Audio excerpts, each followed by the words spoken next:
Salut à tous, j'espère que vous allez tous bien. Bon, je pense qu'il est temps de vous donner la réponse de ce qui est là. Voilà. Donc, comme vous pouvez le voir, c'est bien un Valtra. Je pense que ça se reconnaît. C'est bien un série N. On le voit au moteur qui est un peu plus court. Et c'est un N175. Voilà. Bon, beaucoup avaient trouvé la réponse. Certains ont dû aller fouiller sur Facebook parce que j'ai fait une publication il y a quelques semaines quand j'ai reçu le tracteur. Mais autrement, vous étiez tous un petit peu, bon, pas trop mauvais, je vais dire, sur la réponse. Voilà. Donc, c'est bien un Valtra N175. Voilà.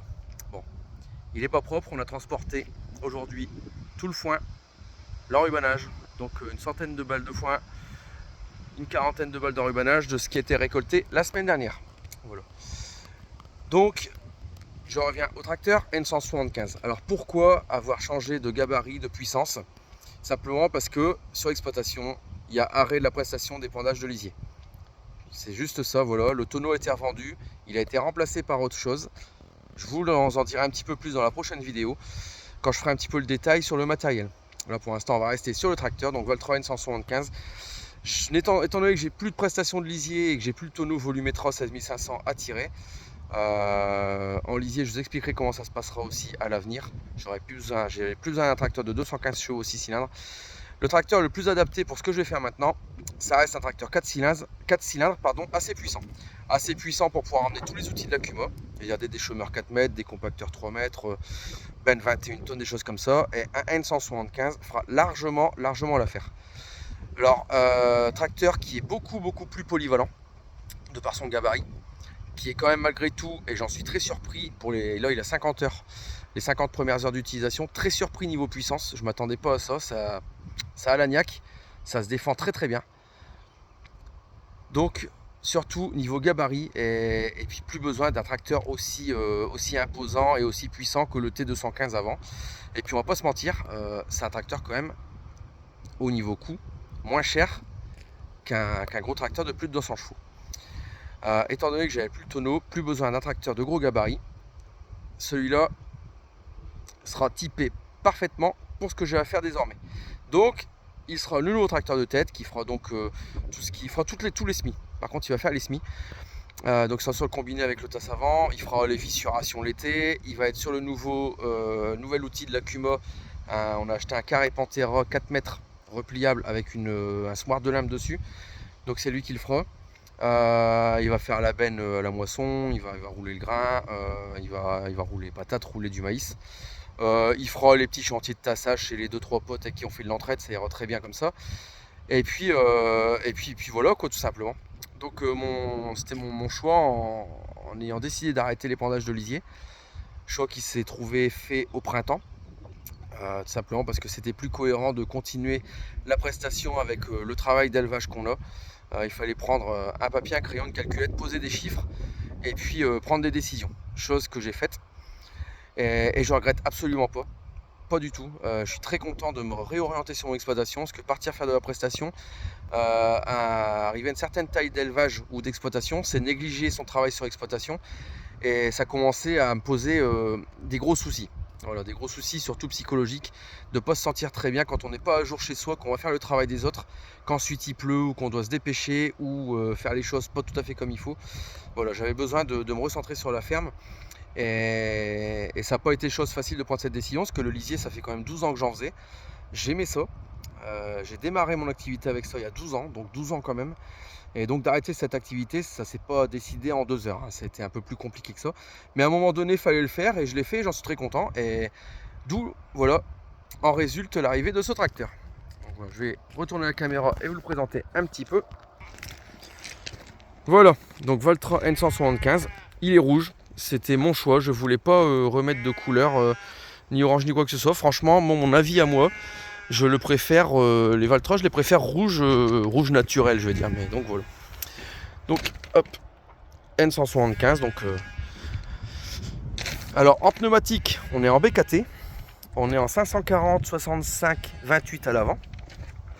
Donc je voulais quand même du bon pneu, hein. Ça c'est un peu mon truc. Étant donné qu'on laboure pas, je veux des belles montres de pneus pour préserver mes sols. Bah, à l'arrière pareil, BKT forcément, hein. Et à l'arrière on est en 650 65 38. Donc c'est pareil, ça fait un beau boudin, hein. Ça fait un beau pneu.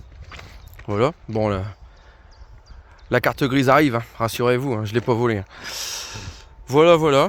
Bon, comme je vous le disais, vous aurez l'occasion de le voir certainement plus propre à l'avenir, mais là, on a récolté les foins fin de semaine dernière. Le week-end, c'était un peu relâche, parce qu'il n'y a pas de veau. En ce moment, on est en vide sanitaire. Donc, je ne vais pas vous mentir que ça fait du bien de se lever un petit peu plus tard. Enfin, le week-end dernier, on s'est levé un petit peu plus tard et ça fait du bien. Donc, eh ben, écoutez, vous aurez l'occasion de le voir un petit peu plus propre à l'avenir. Bon, réservoir gasoil AdBlue, tout ce qui va bien. Et la petite nouveauté par rapport à ce que j'avais avant, c'est que on a aujourd'hui un tracteur qui est équipé de l'autoguidage de montée d'usine de chez Valtra. Voilà, tout simplement. Alors c'est un active, il est équipé un petit peu comme le 215 l'été. Il n'y a plus de tableau de bord, tout se trouve ici. Voilà, je vous ferai une présentation complète du tracteur un petit peu plus tard. Ce sera l'occasion d'une vidéo un peu plus en morte saison, on va dire. 4 distributeurs mécaniques à l'arrière. 2 distributeurs à l'avant avec le joystick. Relevage avant, bien sûr, 3,5 tonnes. Et la nouveauté, c'est que voilà, on a terminal isobus. Et l'autoguidage, voilà, le tout d'usine sur le terminal du tracteur. Donc ça, c'est la nouveauté. Bon, il va falloir que j'apprenne à l'apprivoiser. J'ai fait quelques essais au fanage avec l'autoguidage, ça va super bien. Mais bon, j'ai encore beaucoup de choses à découvrir. Voilà, un petit peu, mais je vous ferai un petit peu le détail de tout ça. Voilà. Bon, je vous le refilmerai un peu plus tard quand on fera vraiment une présentation complète, une vidéo complète sur la présentation du tracteur. Hop, bon, il est un petit peu poussiéreux.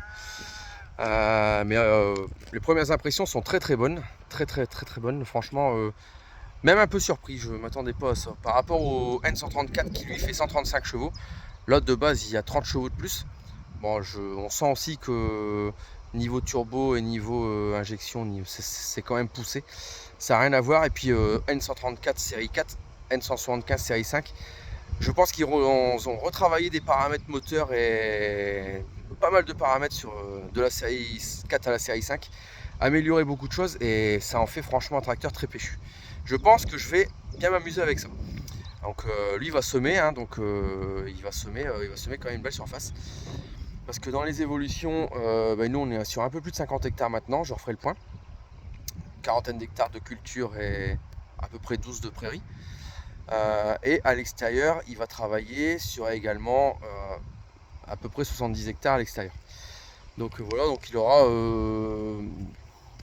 des semis d'automne, semis de colza et semis d'automne, à peu près 80 hectares à faire.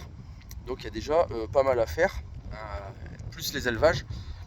Je pense qu'il y a déjà de quoi s'occuper. Voilà.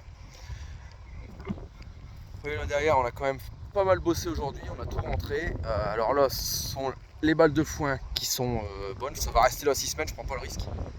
Et derrière le tracteur là-bas, on en a mis une bonne vingtaine. C'est tous les tours de champ ou à l'abri des bois, des choses comme ça, où c'est plus vert.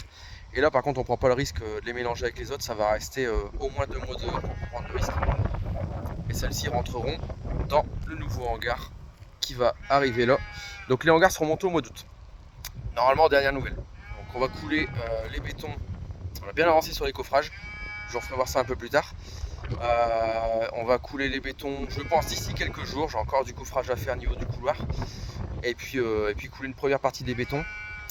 Seconde partie des bétons un petit peu plus tard. Mais je pense qu'il y aura la moisson des orges d'hiver en tout. Au milieu de tout ça, d'ici à peu près 8 jours environ, je pense. Aux environs peut-être du 14, un petit peu avant le 14 juillet. 10-15 juillet, moisson des orges d'hiver. Et puis on va avancer de ça, il y a des veaux qui vont revenir, j'ai pas encore la date d'arrivée mais ça va pas tarder. La bergerie à curer, il y a encore pas mal à faire. Voilà. Bon bah écoutez, je vais vous laisser là-dessus sur cette image du nouveau tracteur. Bon, je vous fais pas une présentation comme je vous le dis totale aujourd'hui, j'y reviendrai. Vous aurez bien l'occasion de le voir dans d'autres vidéos, dans des circonstances différentes où il sera au travail. Je vais essayer d'évoluer dans les vidéos pour pouvoir le filmer aussi pendant qu'il travaille et tout ça. Bon, voilà, on va évoluer vers d'autres choses, des nouveautés. petite vidéo matériel à venir sur les changements. Donc comme je vous dis, la tonne à lisier est vendue, elle a été remplacée par un autre matériel. Ceux qui veulent se creuser la tête le peuvent, un matériel dont j'étais pas équipé sur l'exploitation et bon, maintenant je le suis. J'étais équipé en Cuma en partie, mais ça manquait sur l'exploitation, donc c'était l'occasion. Et puis bah, je vous présenterai tout ça dans une prochaine vidéo. Voilà, allez, je vous laisse là-dessus, sur une dernière image. Voilà, du N175 que vous aurez bien l'occasion de voir à l'avenir, parce que celui-là, je pense qu'il va rester un moment sur l'exploitation. Allez, je vous souhaite une bonne soirée à tous, et puis à bientôt.